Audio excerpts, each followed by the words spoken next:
there's a creed called Athanasian Creed.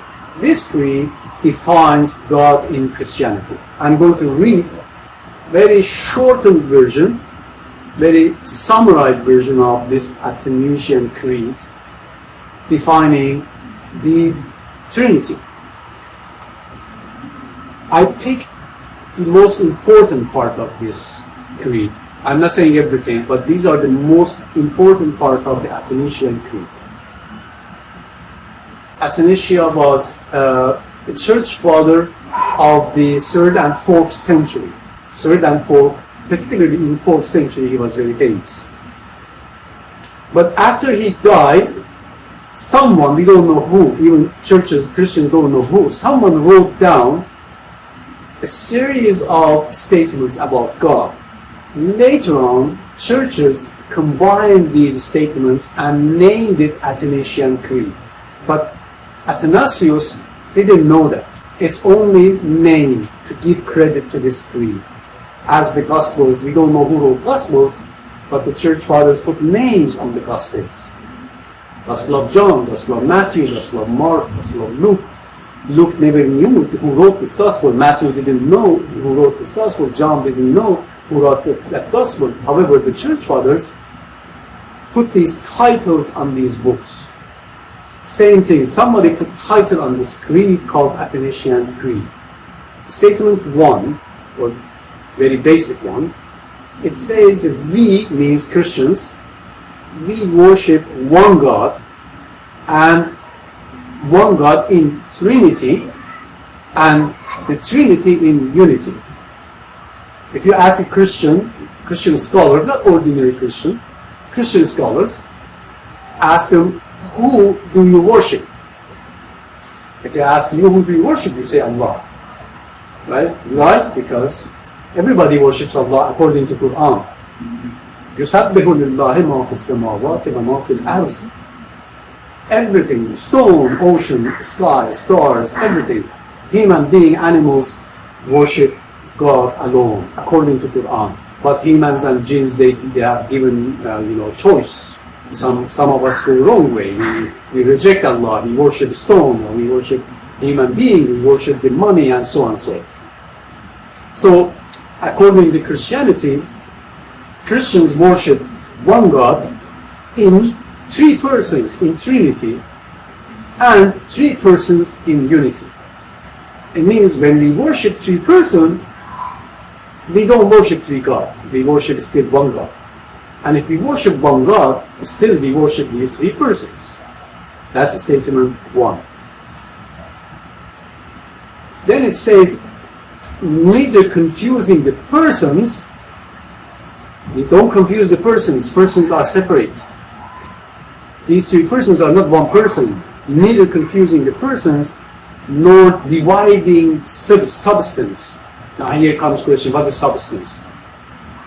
When he says substance, he means the substance of divinity. Zat-e-Eluhi means the substance of these 3 persons is one, is God. They all these 3 persons have one substance, that's called God, divine substance. You can't say, oh, God is divided to Father, Son, and Holy Ghost. No, it's not divided. You can't divide it.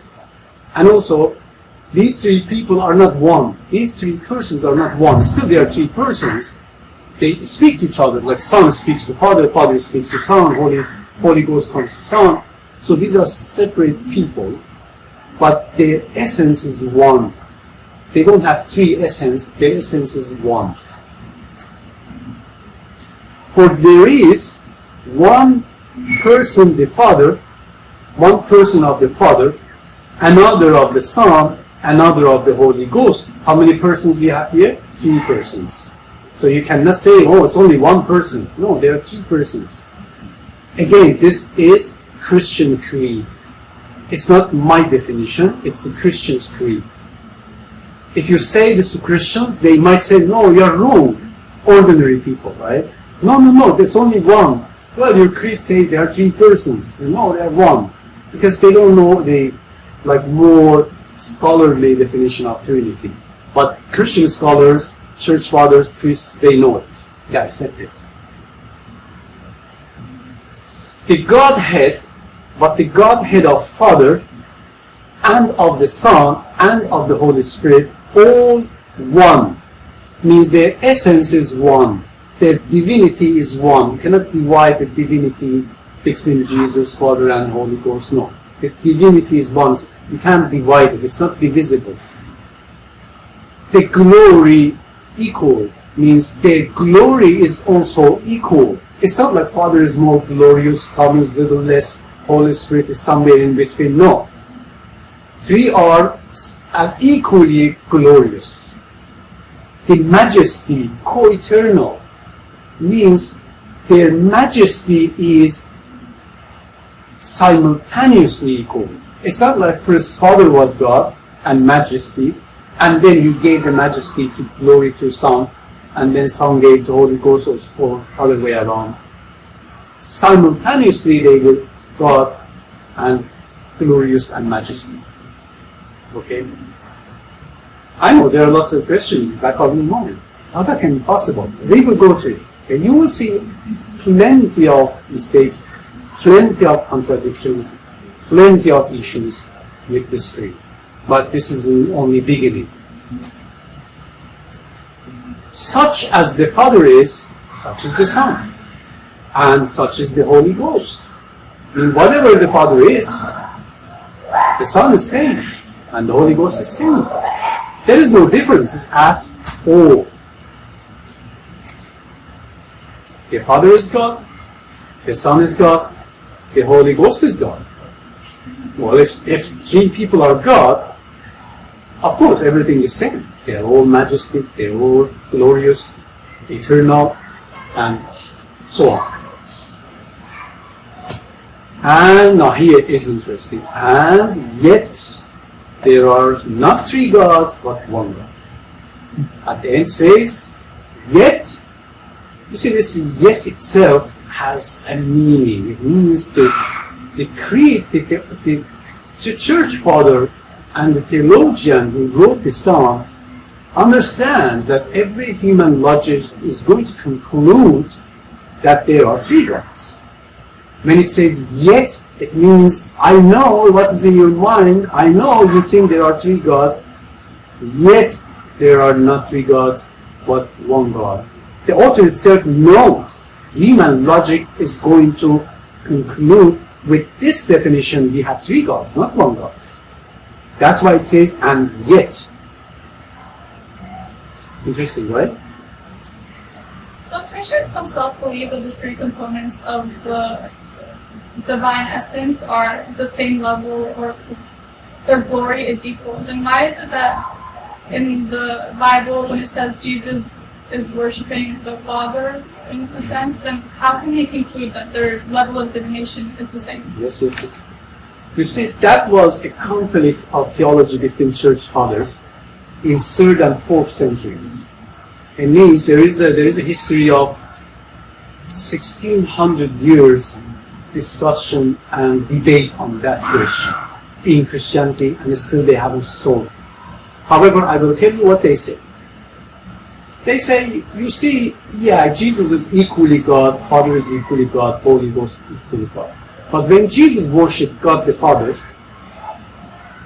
he worshipped in the position of human being. So they come up with this theology, with this doctrine, with this belief that Jesus had two essence. Jesus was one person with two essence. Divine essence, which is Jesus the God, as the Son of God, he's also God. He's Son of God and God. That's the divine essence of Jesus. Jesus had a second essence. That's the human essence. Jesus was also human being because he's born of a woman. They say he is born of a woman. He is born of Mary.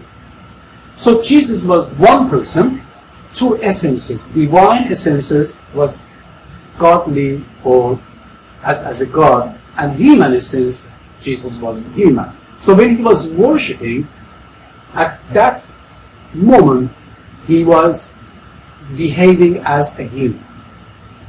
But when he was giving life to death, he was acting as God. when he was doing extraordinary things, he was acting as God. He came down because he was God. He came down to die for our sins. He came down as God to die for our sins, not as a human being. So when you ask them, who died on the cross? Did Jesus the God died on the cross, or did Jesus the human died on the cross? It's a question, right? Of course, they will say, oh, God doesn't die, so it must be Jesus the man. Jesus the man died on the cross. Then this problem rises with this, because according to another doctrine, Christian doctrine, which is called Doctrine of Atonement, Doctrine of Atonement. I think I said in the previous session, what is this Doctrine of Atonement? According to that doctrine, human being carries on an ancestral sin called original sin. Who knows what is original sin? The sin of Adam and Eve. The sin of Adam and Eve. Adam and Eve in the Garden of Eden committed a sin according to Judaism and Christianity. So they ate from the forbidden fruit, forbidden tree. So they had the sin went to their children, and from them to other children, and all the way down to us. We all have that sin. It's inherited. As soon as a child born has that original sin. Okay? So this sin had to be cleared out. Somebody have to pay for the sin. You see, when you do something wrong, when you're driving, over speeding, officer catches you, right? What officer does? Writes you a ticket. $600, $500. You have to pay. Otherwise, letter comes to you, they increase it, and all of a sudden you see that big problems arise. So this sin, original sin, they call it original sin, was so big, so huge, so great, that no human being could pay for it. No human being could pay for it. So it took 4,000 years. 4,000 years. God decided to solve it, this problem of human being, because they can gain salvation. Human being, even the prophets, all prophets are sinful, according to Christianity. They all inherit this sin, according to Christianity. So God said, okay, human being cannot pay for this. What if I pay myself? Let's say you have a ticket, like billions of dollars tickets. Just imagine, right? You have a ticket, nobody can pay for it, and then the Supreme Court of Canada says, you know what if I pay for myself? Then the Supreme Court comes down and takes your ID, say, okay, now I am this and that. He writes the check, he pays the government. From where? From the Central Bank of Canada. Bank pays for himself, and the government takes it, and the government returns it. So it's like God pays to himself. He said, okay, I'm going to pay this. How I'm going to pay it? According to the Torah, you have to sacrifice something for your sin.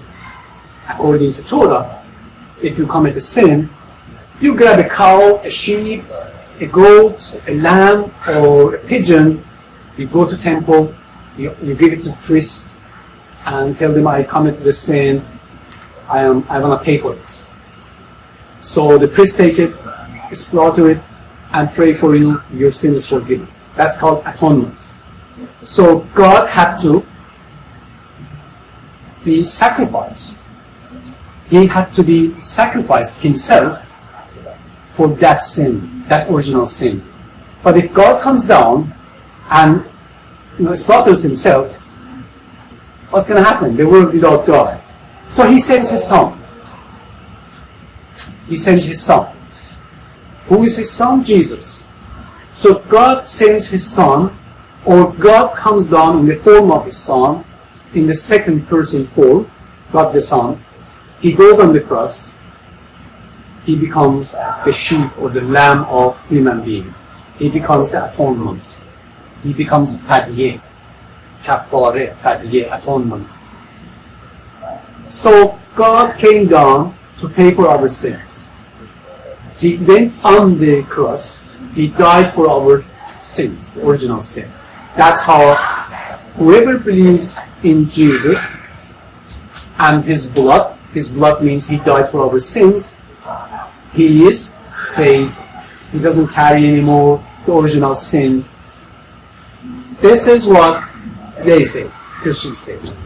Going back to this question, that when you directly asked church fathers, who died on the cross? Jesus the human being or Jesus the God?